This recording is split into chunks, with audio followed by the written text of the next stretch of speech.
तेजस पर। जब विपक्ष सवाल पूछता है तो कहा जाता है कि वो राजनीति कर रहा है, जब मीडिया सवाल पूछती है तो कहा जाता है कि वो सनसनी फैला रहा है। लेकिन जब अपनी ही पार्टी के वरिष्ठ नेता सवाल पूछने लगे तो उसे क्या कहा जाए? क्या वो भी विपक्ष का एजेंट हो गया है या फिर उसे अचानक सच दिखाई देने लगा है? राम मंदिर में हुई चंदा चोरी के मामलों ने अब सिर्फ कानूनी जांच का विषय नहीं रहा, बल्कि उत्तर प्रदेश की राजनीति का सबसे चर्चित मुद्दा बन गया है। जिस मंदिर के नाम पर करोड़ों श्रद्धालुओं ने अपनी आस्था, भावना और धन समर्पित किया, आज उसी मंदिर से उठे सवाल सत्ता के गलियारों में बेचैनी पैदा करने लगे। अब बीजेपी के भीतर से भी ऐसी आवाजें आने लगी हैं जो पार्टी नेतृत्व और ट्रस्ट प्रबंधन के लिए असहज स्थिति पैदा कर रही है। बीजेपी के वरिष्ठ नेता ब्रजभूषण शरण सिंह का हालिया बयान इसी वजह से सुर्खियों में है। उन्होंने कहा है कि यहाँ पहले दिन से ही खेल चल रहा था और इसी कारण से आज तक राम मंदिर दर्शन करने नहीं गए। मैं बोल चुका हूँ, पहले बोल चुका।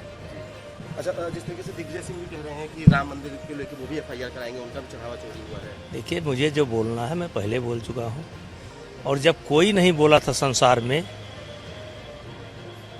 4 साल पहले बोल चुका हूँ, और इसीलिए आज तक मैं राम जन्मभूमि दर्शन करने नहीं गया।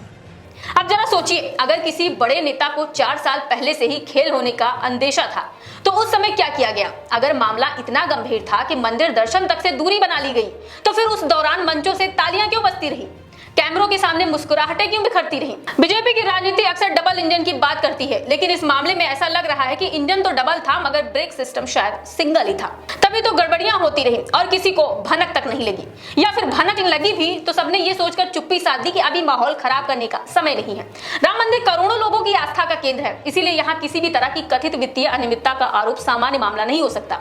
ये सिर्फ पैसों का मामला नहीं है, भरोसे का मामला है। श्रद्धालु जब दान पात्र में पैसा डालता है तो वो हिसाब किताब नहीं मांगता है, वो विश्वास करता है, और जब उसी विश्वास पर सवाल उठने लगे तो नुकसान रकम का नहीं प्रतिष्ठा का होता है।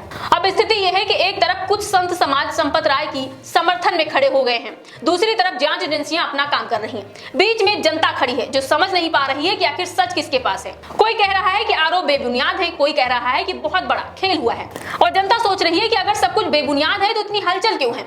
राजनीतिक रूप से भी यह मामला बीजेपी के लिए चुनौती बनता जा रहा है। विपक्ष को हमला करने का मौका मिल गया है। अखिलेश यादव से लेकर कांग्रेस तक सभी इस मुद्दे को जोर शोर से उठा रहे हैं।